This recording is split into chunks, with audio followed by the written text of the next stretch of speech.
En référence au site missionnaire de la Divine Volonté, je vous présente un extrait de l'Évangile et un extrait du Livre du ciel.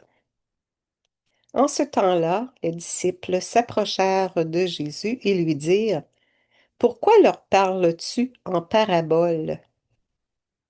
Il leur répondit, à vous, il est donné de connaître les mystères du royaume des cieux, mais ce n'est pas donné à ceux-là. À celui qui a, on donnera. Il sera dans l'abondance. À celui qui n'a pas, on enlèvera même ce qu'il a. Si je leur parle en parabole, c'est parce qu'ils regardent sans regarder et qu'ils écoutent sans écouter ni comprendre. Ainsi s'accomplit pour eux la prophétie d'Isaïe. Vous aurez beau écouter, vous ne comprendrez pas. Vous aurez beau regarder, vous ne verrez pas. Le cœur de ce peuple s'est alourdi. Ils sont devenus durs d'oreille. Ils se sont bouchés les yeux, de peur que leurs yeux ne voient et que leurs oreilles n'entendent et que leur cœur ne comprenne. Qu'ils ne se convertissent et moi, je les guérirai. Mais vous, heureux vos yeux, puisqu'ils voient, et vos oreilles, puisqu'elles entendent. Amen, je vous le dis.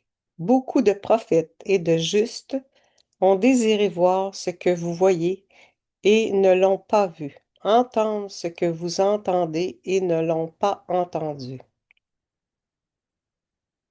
Au tome 26 du Livre du ciel, ma fille, notre être suprême est une veine inépuisable. Nous ne sommes jamais épuisés et jamais nous ne pouvons dire que nous avons fini de donner. Car peu importe ce que nous donnons, nous avons toujours quelque chose à donner. Et alors que nous donnons un bien, un autre bien surgit pour se donner aux créatures. Je multiplie mes dons, toujours renouvelés dans ma volonté.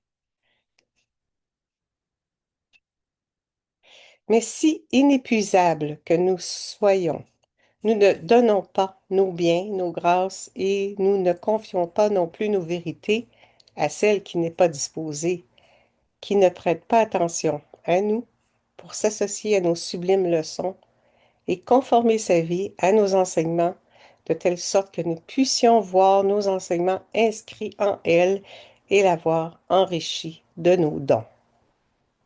Si nous ne voyons pas cela, nos dons ne nous quittent pas et notre voix n'atteint pas son oreille.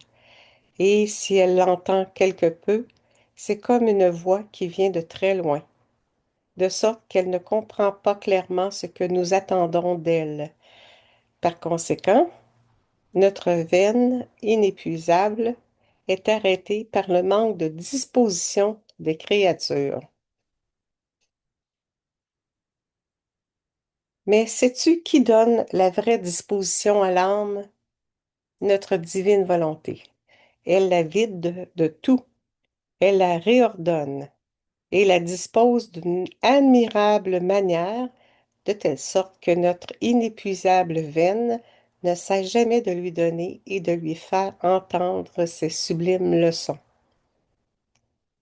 Par conséquent, laisse-toi toujours dominer par mon divin fiat, et notre inépuisable veine ne cessera jamais de se déverser sur toi, et nous aurons la satisfaction de faire surgir de notre être divin de nouvelles grâces, de nouveaux dons, des leçons jamais encore entendues jusqu'à ce jour.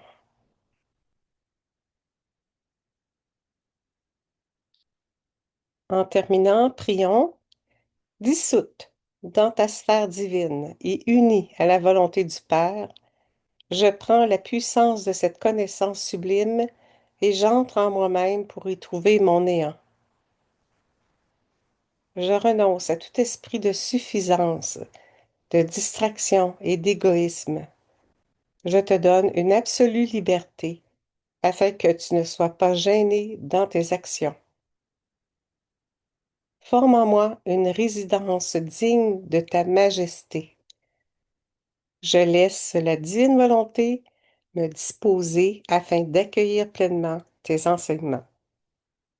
Fiat, maintenant. Merci Jésus. Au nom de tous, merci. Au revoir. À la prochaine.